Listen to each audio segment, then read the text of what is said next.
I saw you gesturing like you wanted to have... I wanted to ask him something, Mr. Speaker. Mr. Speaker, I want to ask the nominee, you see why we are here today, Mr. Speaker, vetting the second batch of ministers in the midway of a term of an election. Mr. Speaker, is because of things that Kenyans have complained about. And some of the things Kenyans have complained about is about opulency, arrogancy, and show-off. The nominee is somebody known to me very well, Mr. Speaker. I must share with the committee that. And he's somebody whose God has blessed him as a family and as a person.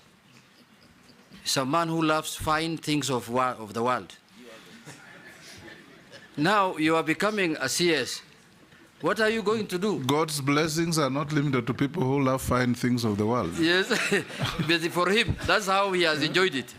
Yes. That's what he has enjoyed. So now you are going to become a public servant at very high level.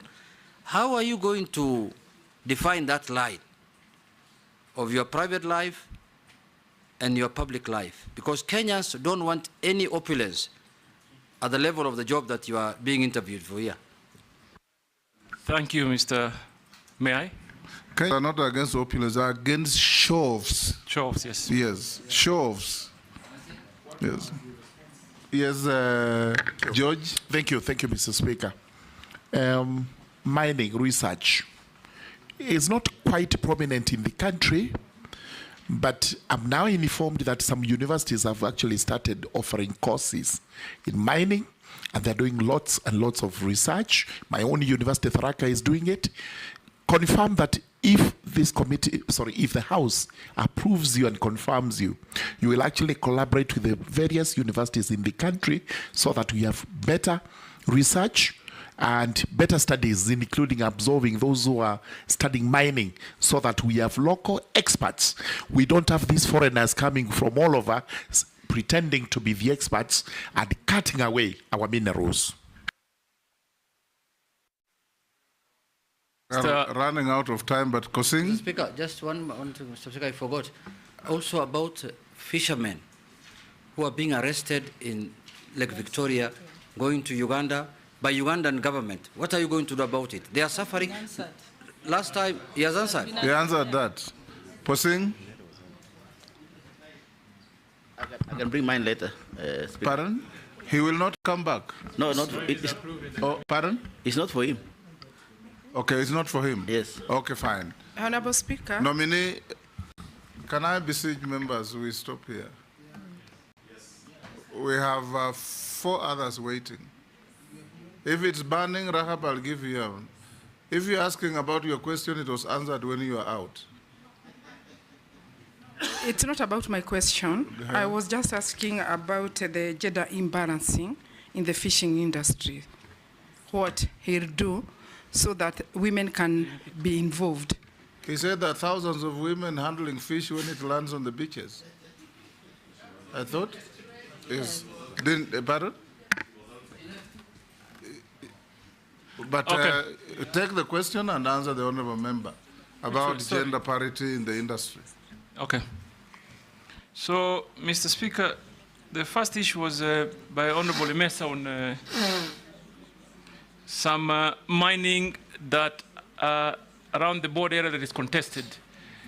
What I want to tell you is that I've also heard about the same issue, for example, in Moyale County. And I am going to work with members of parliament, governors, very closely to ensure what rightfully belongs to Kenya stays in Kenya. And that opportunity is secured for and on behalf of the people of Kenya. So we'll work very well together. That assurance government is about continuity, and what Mvurya committed, I will take on and move forward with you. Answer the remaining questions in 2 minutes. Mr. Speaker. From Naisola and Junet. If you could allow me, maybe just from what Junet said, on your declaration of net worth, I see you have valuables and jewelry of a good amount. Maybe you could tell us amongst those in relation to what Junet was asking about opulence, the show of opulence, as the speaker put it. And I know you've been very active on TikTok. Can you assure the people of Kenya that these valuables and jewelry here will not be part of the things that they will see on TikTok? Because I think that is what annoys Kenyans when they see. And because you are coming into public office, just to be sensitive that Kenyans, as much as you have declared it here, may not want to see those things. Mr. Speaker, I think what my brother Kimani Ichung'wah is trying to say is referring to what they will see. I'm actually focused on what they've already seen, because it's been there. But what I want to assure this honorable committee, I appreciate certain factors of life. And you must have a balance. You must have a balance. When you're serving the people, you must, first of all, make them feel comfortable. You must make them feel you're one of them.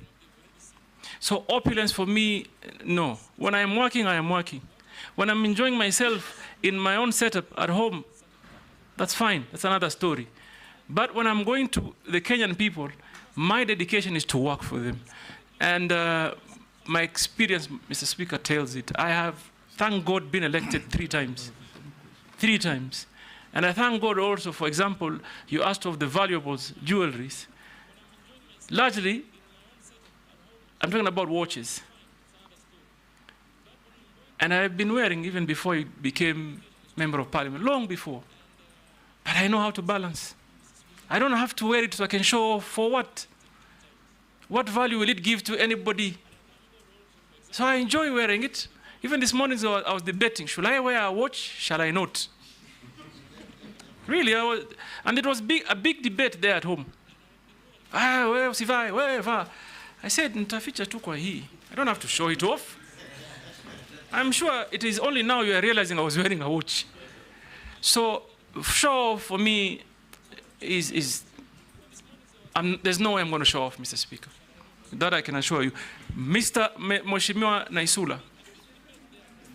Sorry, Mr. Speaker, on the question of Mheshimiwa Naisula, on matters speculation, that must be addressed, and urgently, because it denies Kenya an opportunity. You largely touched on it. Yes, but I want to talk about one important thing, and I see a great opportunity. I think Mheshimiwa Waigara, you asked on Murigara. Sorry. Murugara.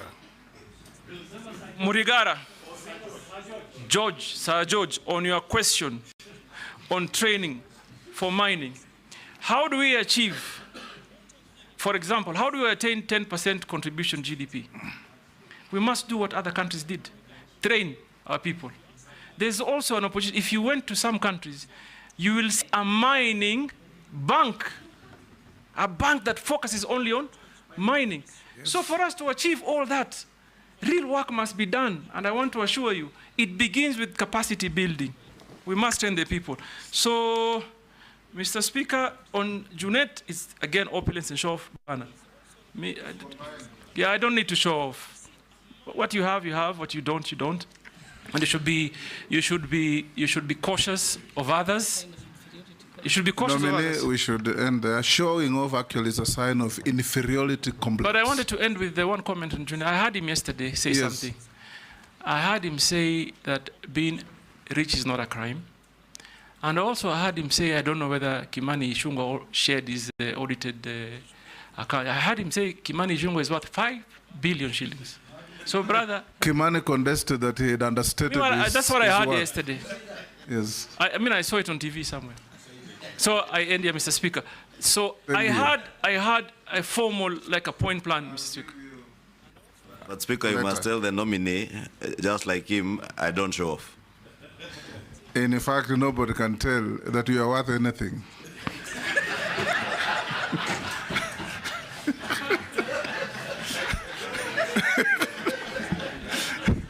Mr. Speaker, and that must be the culture in Kikuyu constituency.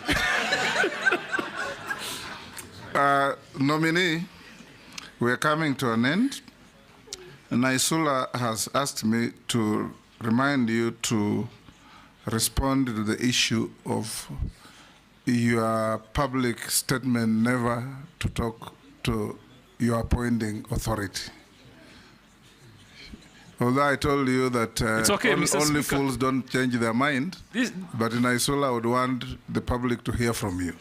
Sasa, Naisula, do you want to repeat the statement for me? Hatuwezi ongea? How? Let me say this. No, I understand. No, but let me say this for clarity, Chairman. You know, apart from asking questions during vetting for competence, what you understand about mining and all, we also vet the temperament of a nominee, the same way you've been asked about lifestyle. It's neither here or there, really. But even temperament of a nominee is very important because it shows your leadership skills. Initially you thought this, and now you're here. There's really nothing wrong with answering how you're going to relate with His Excellency the President when you're working. Excellent. So, Mr. Speaker, if I may quote, the statement went like, mimi niongee na Ruto nini? Mimi niende wapi na Ruto? Mr. Speaker, hakuna mtu ameeleza vizuri kukuliko. Mpumbavu pekee yake ndo abadilishi mawazo.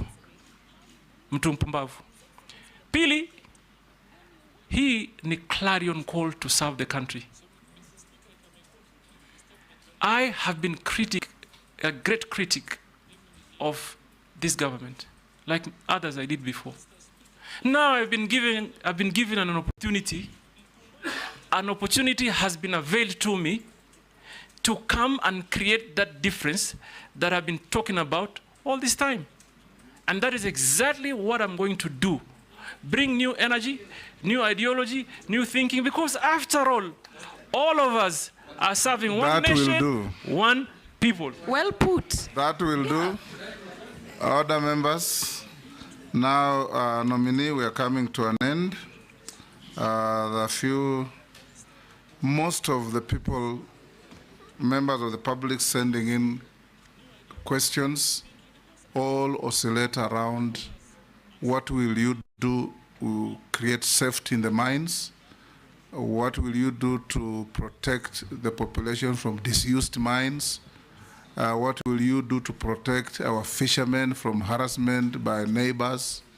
What will you do to make it safe for our fishermen to handle their produce or their products when they come back? And what will you do to make mining part of the central core of Kenya's economy? These are all things we have talked about, but the public would want to hear that we brought to you what they wanted. There is one man from Kwale who says, uliza waziri mteule, ngoja kidogo, ataweka mikakati gani kuhakikisha kituo cha mafunzo cha uchumi Zamawati kilichoko wadi ya Ngomeni, kaunti ya Kwale, kinakamilika kwa muda unaofaa. I think the next, I'll still ask you or say one or two things. We want you to assure Kenyans, nominee, that if you find favor and you are appointed the minister, within what period will you be able to make Kenyans feel the benefits and the contribution of mining to our economy? We are a major agricultural country. So is a country like the US. But in the US, agriculture contributes only 1% to their GDP. In Kenya, it is the complete opposite.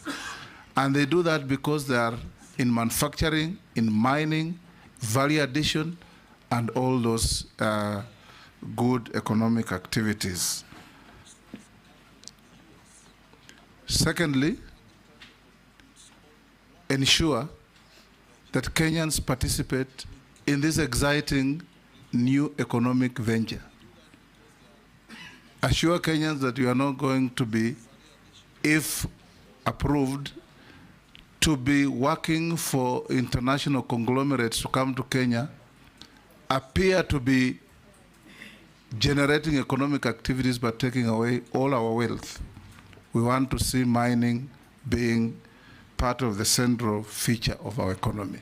Thirdly and lastly, for the seafarers and those who are now going to work on international ships, you may consider, because most of those seafarers will work in ships of major shipping and maritime countries: Korea, China, Spain, and others. You may consider, and Germany you talked earlier, to introduce basic language courses at our college in Mombasa in these languages, so that when they graduate, they have a basic knowledge of German, of Korean, or Chinese, or Mandarin, or whatever. Thirdly and lastly, you may also consider sometimes if a seafarer goes to a Spanish shipping line and produces a certificate that's a collaboration between